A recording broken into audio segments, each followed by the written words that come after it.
तो आज हम बात करने वाले हैं दोस्तों डिमांड और सप्लाई। हाँ दोस्तों, क्योंकि मार्केट के अंदर ज़्यादातर डिमांड और सप्लाई का ही गेम होता है। क्योंकि मार्केट ऊपर जाए या नीचे जाए, उसके पीछे रीज़न होता है डिमांड और सप्लाई का दोस्तों। तो इसके बारे में आज हम डिस्कस करेंगे दोस्तों, ताकि आपको समझ में आए कि भाई किस टाइम डिमांड बढ़ने से मार्केट ऊपर जाता है और ज़्यादा सप्लाई की वजह से मार्केट नीचे चला जाता है दोस्तों। तो पहले तो दोस्तों, डिमांड और सप्लाई, आप तो ज़्यादातर आपको भी पता होता है कि किस तरह से वर्क होता है, बट आप इंटरनल जैसे मार्केट के अंदर आप उसे महसूस नहीं कर पाते कि भाई हाँ, इस टाइम ये काम कर रहा है। तो पहले तो मैं आपको एग्जाम्पल के तौर पर बताता हूँ दोस्तों, कि मान लीजिए एक दुकान है, एक शॉप है, एक आलू की शॉप है, उसके अंदर मान लीजिए आलू पहले से ही है, बट वहाँ पर खरीदने वाले लोग बहुत ही कम हैं। हाँ, क्योंकि आगे से सप्लाई बहुत ज़्यादा है, बट खरीदने वाले लोग ज़्यादा हैं। तो आप सोच सकते हैं कि उसका 1 केजी का प्राइस है 100 रुपीज़। तो सोचिए लेने वाले बहुत कम लोग हैं, तो जो उन्होंने खरीद के रखा है, सप्लाई पहले से ही ज़्यादा है, तो उसका क्या होगा, बिगड़ जाएगा। सारा माल लेके जो रखा है वो बिगड़ जाएगा, इसीलिए वो लोग क्या करेंगे, सस्ते में भी बेच देंगे। 100 रुपीज़ पे केजी होगा तो उसे 50 रुपये में 1 किलो बेच देंगे। यानी वहाँ पर क्या हुआ दोस्तों, सप्लाई ज़्यादा है, आगे से माल बहुत आ रहा है, बट लेने वाले लोग हैं नहीं। तो इसीलिए आप समझ सकते हैं कि वहाँ पर सप्लाई ज़्यादा है, आगे से माल बहुत ही ज़्यादा आ रहा है, पर लेने वाले लोगों की संख्या बहुत ही कम है। तो पहले वो लोग 100 रुपीज़ में 1 केजी बेच रहे थे, अगर उनका माल खराब हो रहा था इसीलिए वो 50 रुपये केजी अभी बेचने लगे। अगर और नहीं जाएगा तो 50 रुपये से सीधा 25 रुपये, 30 रुपये, उतने में भी उनको केजी बेचना पड़ेगा, क्योंकि उनका जो माल है दोस्तों वो खराब हो जाएगा। इसीलिए वो खराब ना हो, उनका जो इन्वेस्ट है वही इन्वेस्ट ही निकल जाए, इसी चक्कर में वो डिमांड है उनका बहुत ही कम हो जाता है। यानी सप्लाई पहले से ज़्यादा था तो डिमांड, यानी आप समझ सकते हो कि 100 रुपीज़ से 50 रुपये, 50 से 30 रुपये, इस तरह से उसका जो प्राइस है डाउन आ गया।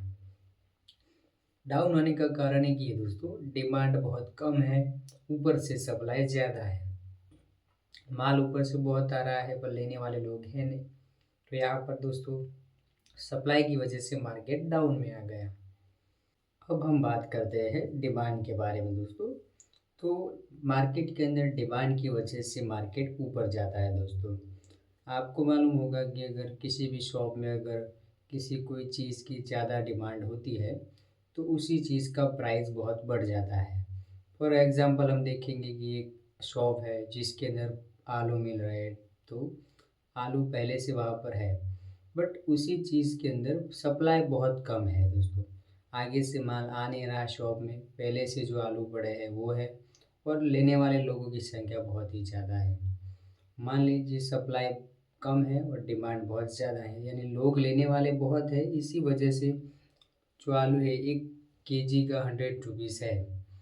तो मानिए लेने वाले लोग आ ही रहे हैं, ज़्यादा बढ़ते ही जा रहा है, तो वो 100 रुपये से 150 तक चला जाएगा, 150 रुपये। 150 रुपये केजी में बेचिए, बट फिर भी लोग आने वाले हैं, फिर भी लोग आ ही रहे हैं, ज़्यादा बढ़ ही जा रहे हैं, डिमांड बढ़ता ही जा रहा है, तो वही आलू 200 रुपये केजी तक पहुँच जाएंगे। तो प्राइस बढ़ने का रीज़न एक ही है दोस्तों इसमें, कि डिमांड, आगे से माल एक तो आ नहीं रहा, ऊपर से लेने वाले जो लोग हैं बढ़ते ही जा रहा है। तो क्या होगा, माल तो ख़त्म हो जाएगा, इसीलिए जो व्यापारी है वो क्या करेगा, जो भी बचा हुआ है उसका रेट बढ़ाता चला जाएगा, 100 से 150, 200, उसी तरह उसका प्राइस बढ़ाता जाएगा, उससे उसका प्रॉफ़िट मिलेगा। बट लेने वाले लोग बहुत ज़्यादा है, तो दोस्तों एक नहीं लेगा तो दूसरा तो ले ही लेगा। इसी चक्कर में डिमांड का जो रेट है, डिमांड की वजह से जो भी होता है वो प्राइस बढ़ता है दोस्तों।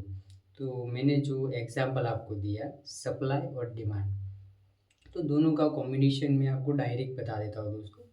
सप्लाई, अगर माल आगे से ज़्यादा आ रहा है, ठीक है, तो उसे सप्लाई बोलेंगे, बट लेने वाले लोग हैं नहीं, डिमांड बहुत कम है। तो आप समझ सकते हैं सप्लाई ज़्यादा है, डिमांड बहुत कम है।